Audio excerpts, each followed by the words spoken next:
A very lovely morning to you all and welcome to Smell the Coffee this fantastic Monday morning. It's not even Monday, it is Wednesday morning, and you're watching Smell the Coffee, of course, joined by Diana Master and Aina Raisa Koyo. How are you doing today? I'm doing great, my dear. Unfortunately, I can't do an accent. I would have joined you in this engagement, but you know, I just can't. Would you like a bottle of water? Yes. A bottle of water and a cup of coffee and a cup of tea. I think the British accent is the most difficult. Yeah, and a cup of tea. Me, It is actually difficult. The other day, I was fooling around with ChatGPT, and I spoke into a British accent. And I said, "Hi, love. Based on my accent, where do you think I'm from?" And ChatGPT says, "Hey, babe. Based on your accent, I'd say you're definitely from the United Kingdom." I'm like, yeah, yes. Yes. So the reason why we are talking about accents, and maybe we are going, not maybe, we will definitely dissect this topic a bit more. We'll delve into it more deeper. But let's just have a look at, you know, this video, and then we can come and discuss. An accent so polished, it sometimes sounds like it had applied for a U.S. green card of its own. Hi, everybody. My name is Lazarus. At 2:30 p.m. this Friday, I'll be having a Facebook and X town hall meeting. His accent sounds like Africans lost the liberation struggle to Texas. His accent sounds like it's ready to order burgers, fries, and a gun over the counter. His accent sounds like it supplies arms to a genocidal Israel. Okay, I'm done.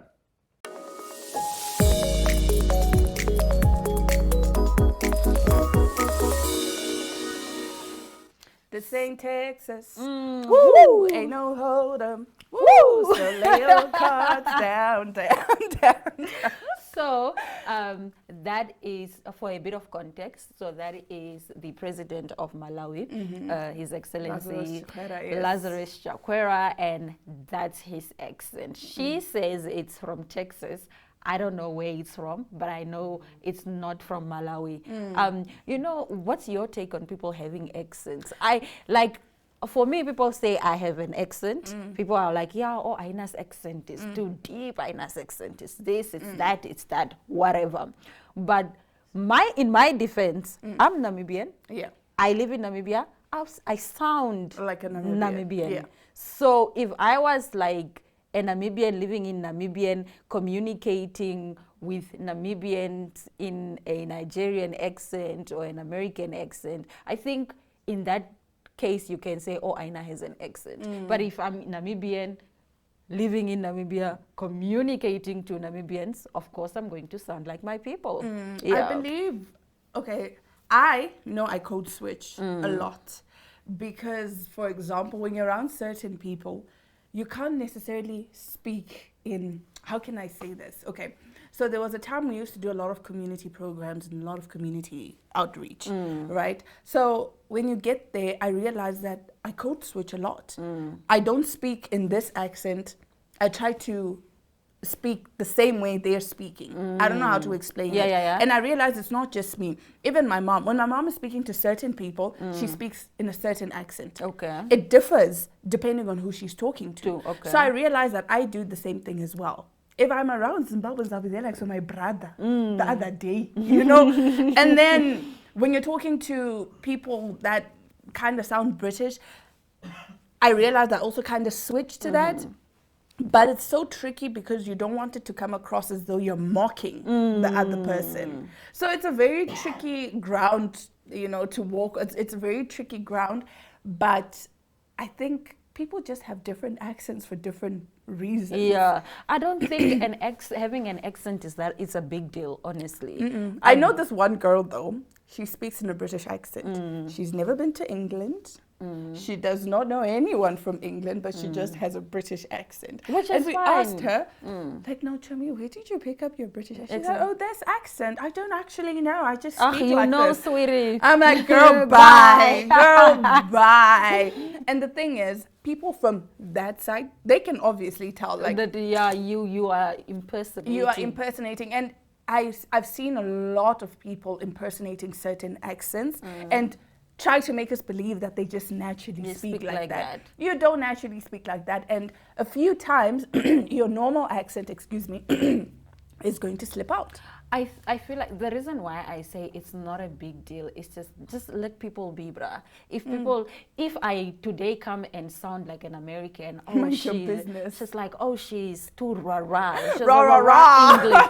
Okay, I come and sound like a Namibian, oh, she sounds like a Gweri, is she a village girl or what? Like, what do you want me to say? Like, what do you want me to sound like? What do you want me to say? Yeah. So I honestly believe whatever you want to sound like, it's fine. Just don't come and fool us and try to fool us and say, no, I just naturally speak like this.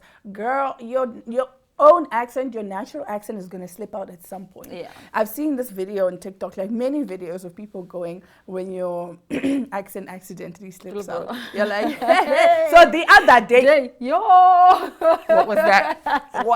What was that? Yeah. So yeah, I think if you just want to speak in an accent, speak in an accent, but just don't try to fool people and say that you naturally sound like that when you don't. Nevertheless, we do have an interesting show coming up for you. We are talking all things celebrity beef and celebrity drama. Stick around.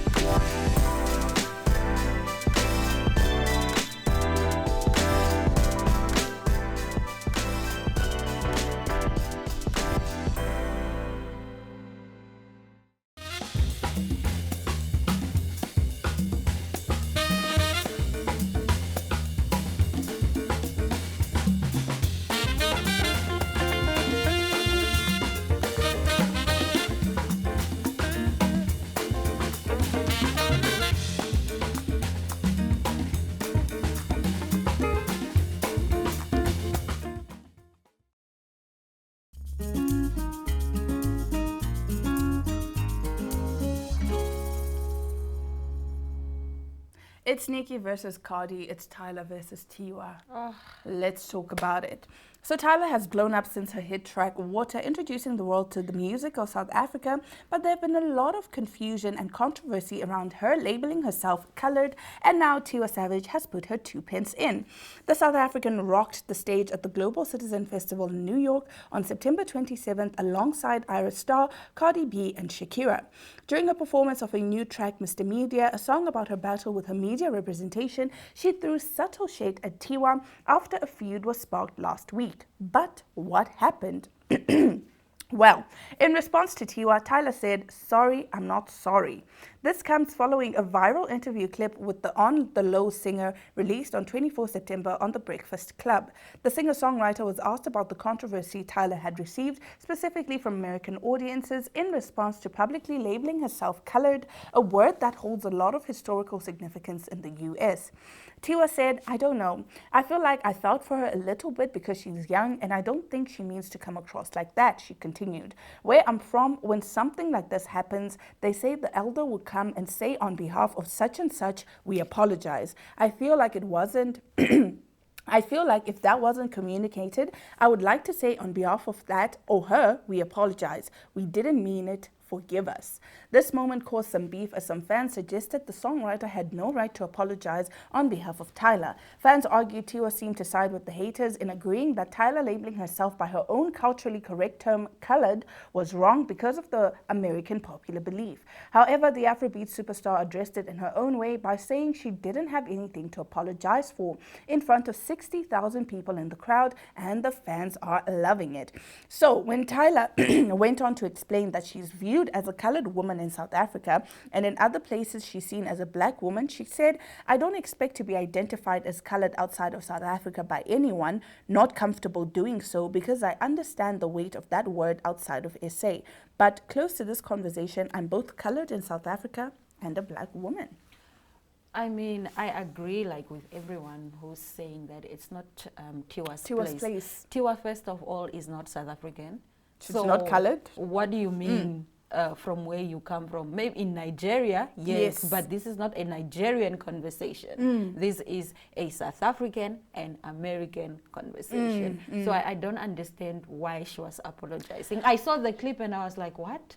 Are you serious right now? For me, the fact that Tyler said, I understand that this word holds a lot of weight, you know, outside of South Africa. I don't expect anyone to refer to me as that outside of South Africa. So I don't see why this is still a conversation. Why is this? I think people just want to hate on her for no reason. People want to hate on her for no reason because if she were to say, I'm a black woman, the colors in South Africa will be offended because they'll be like, why are you denying your culture? So honestly speaking, let the girl live, guys. Bruh, it's not that serious. It's not that serious. Like, it's not up to any of us to decide what anyone is. Like, exactly. She is colored. She says she's colored, and she explained that, that. And she explained that she has a lot of different cultures mixed in her. She's got Zulu. She's got, like she explained. Yes. And the fact, for me, I'll just stand by the fact that she said, I don't expect anyone who is not comfortable with the term to refer to me as that. But this is my culture, and this is how I identify. I identify as both the colored. So in layman's term, you can call her black. You can call her colored. If you want. She does not mind any of the terms. That's what she's saying. Simple English. Case closed. Let's move on. Let's move on for sure. Okay, so we are going to talk about the beef between, this never-ending beef. I'm so sick of it. Nicki Minaj and Cardi B. So yesterday we reported that, you know, they were clapping back at each other. So now the beef between Cardi B and Nicki Minaj reached new heights this week, with the rappers bringing each other's children into the fray of their social media beef. What was initially a musical and chart-driven argument developed into one of the dirtiest rants in hip-hop history. Now, Nicki Minaj stunned fans with a series of tweets that were aimed at Cardi B's child culture. In a tweet, Minaj penned Benny B and Culture Vulture. She went a step further, tweeting, "Culture Vulture, you ugly too." Nicki Minaj then ignited a torrent of abusive language against the mother and daughter. Album flopped, never won a fight, outrank you in your own gag. Some of these things I can't really say on air. Sympathy, baby, don't pull 228K, abort mission. That's what she said. And then Cardi B came back, you know, and Cardi B said, Cardi B said, yo, this is too explicit. I can't say these things on TV. But yeah, you wish you could call my daughter ugly. Culture is beautiful, and you know that your hate is so deep, dark, and nasty because your son non-verbal, because you messed up with some drugs. So basically, it's messy. It's too messy, but you can go read about it online. It's too messy for me to read about it online. But I think the conversation is like, me and you can have beef, but we must never talk about each other's children. Let's not talk about the children. That is a low blow. Don't bring the children into this, because I feel like you attacking the child is because you don't have anything else to say. Yeah. It's like people always find something to say. If people can't attack your craft, they'll attack you, something that you can't change about. Yes, they will attack your family. Yes. They'll find the most random things to attack. But honestly speaking, bringing the kids into it is low. It is absolutely low, and both it's of you are wrong. Both of Cardi, you are wrong. Nicki, keep your beef between yourselves, okay? Don't involve the kids in this. Anyway, that does bring us to the end of our top stories, but stick around because we do have an exciting interview coming right up.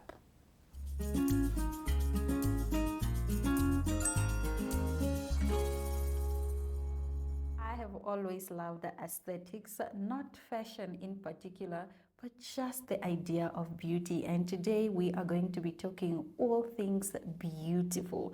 Today we are talking all things rugs, and joining us right now is Raymond Shikale. He is a rug dealer and he owns the business called By Ray Designs, and we're going to be delving into that business to find out exactly how you can get the best rug on the market. How are you doing? I'm good. How are you? I am fantastic. Talk to us about your passion. Have you always known that you could turn your talent into a profitable business? Well, to be quite honest, growing up, I was a very curious kid. So I enjoyed taking things apart, which sometimes got me into trouble with my parents. But then that's basically where my, so to say, talent comes from. Just basically taking things apart, trying to see how they work. And during COVID, that's basically where my passion came out and it came alive. Because in the period of COVID, we were actually working from home. So I had ample time to basically explore my creative side.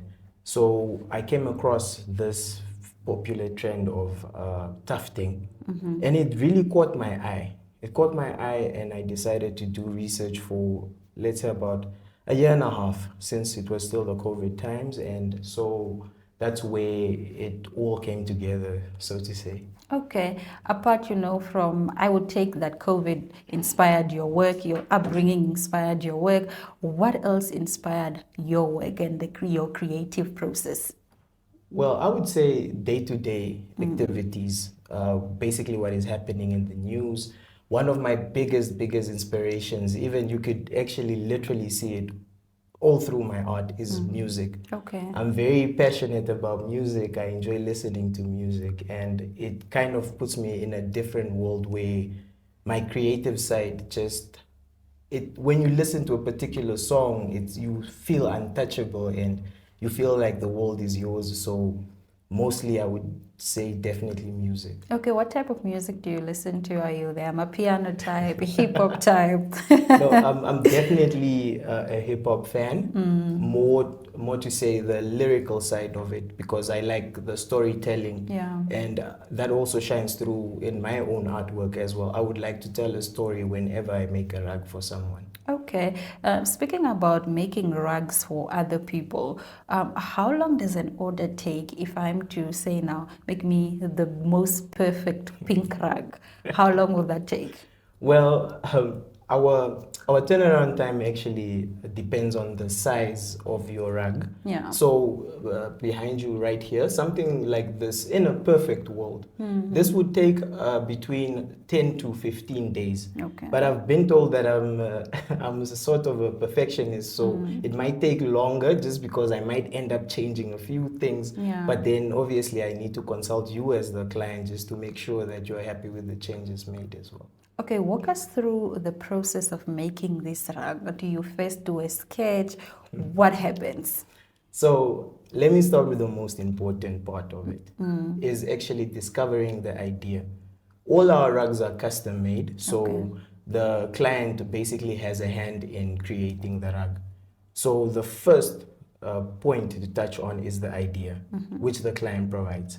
After getting the idea, it's now up to us to basically see how big we can make it, and then that's the part of where we project it onto our primary material, sketch it out. We don't really do any pre-sketches or anything like that. Okay. It's basically just tracing it onto a fabric. Okay.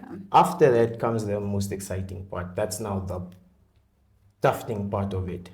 So the tufting is, I would say, the most fun part of it, because it's like a coloring book. It takes me back to my youth. So you just allocate what color, where you want it, basically, and that's how you make sense of it. After that, we do the backing. The backing is basically just putting the protective layer behind the rug to make sure that it's a non-slip rug, definitely if it's for the ground, because we obviously do not want our clients slipping. And then the final part is the detailing, which is now getting Tupac to look somewhat like Tupac. Yeah. Because most of our ideas, I always try to tell the client, it will not exactly look like the image, but as long as there's a bit of resemblance, then we are happy. And that's basically the whole process. Okay, sounds like a very exciting and long process. No, trust me, definitely, it is a long process. Okay, let's talk about some of your most, recent projects that you're absolutely proud of. Oh wow, that's a very very simple answer.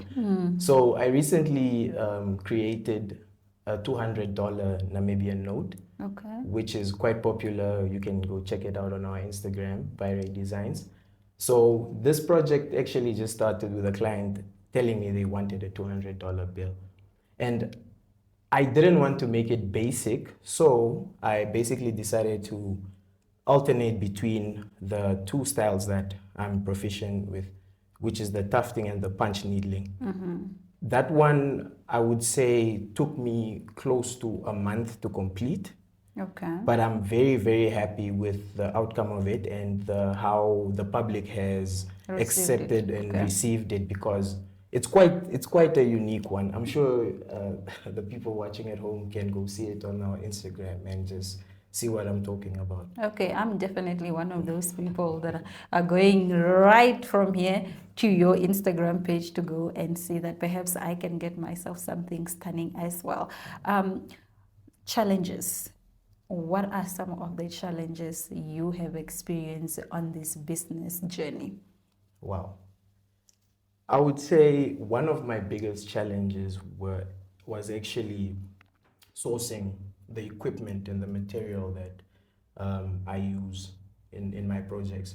Because locally, we don't really have a shop that can supply the equipment on a timely basis, so we would usually have to order from outside of the country. The second challenge I would have said was funding. Trying to get funding just to breathe some life into my business. So for now, we are totally fully self-funded. Yeah. So all the dollars that I'm throwing in are my own, and I'm quite proud of it. But in future, I would definitely apply for some funding. I did see some opportunities have availed themselves. But then lastly, one of the challenges that I'm experiencing as my work is now basically in the public eye has been just the marketing and the administration part of it, because I'm more of the creative. I want to create, I want to make things, and that's it. So you don't want to be answering calls, no, responding to DMs. not really, but it comes with the territory. So I'm actually learning to just embrace it and trying to be more patient and just understanding in that aspect.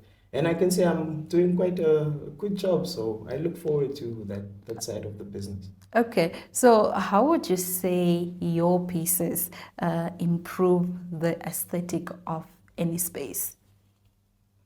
I would say all our rugs have their own individual personality. They're sophisticated in a way that you as the client have a say in what we are putting out there. So it's not only by being represented, but also your personality as a business, as an individual, or as an entity as well. So we are there to bring some personality, sophistication, and just that overall wow factor when someone walks into your office or your bedroom, for example. Okay. So we are the wow. Okay, speaking about being the wow and that wow factor, how can your rugs be styled in different spaces?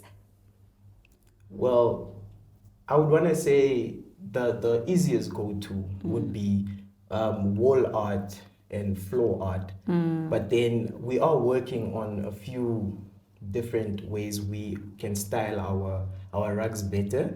I don't want to say too much because it is kind of a top secret. Okay, it's a business secret. Yes, it's a top secret, something that we wanna push out, but definitely we will definitely be going into more table art as well. Okay. Something for the table, something, or even thinking of going with the outdoor approach.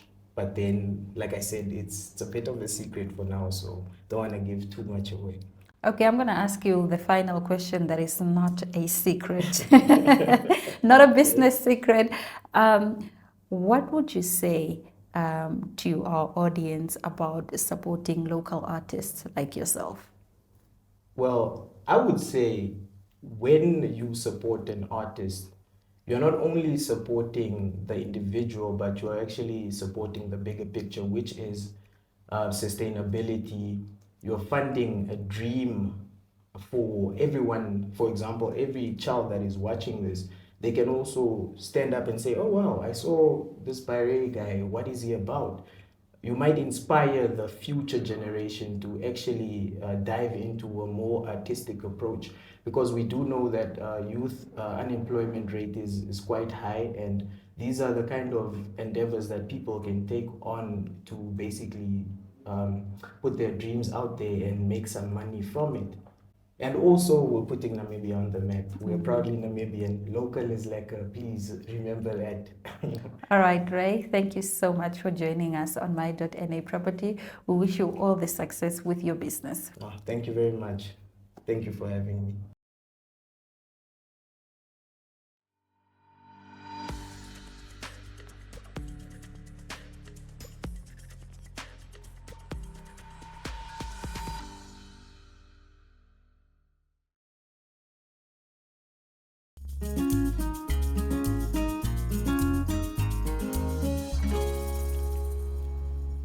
And that's all the time we have for you today. We'll see you again tomorrow, same time, same place.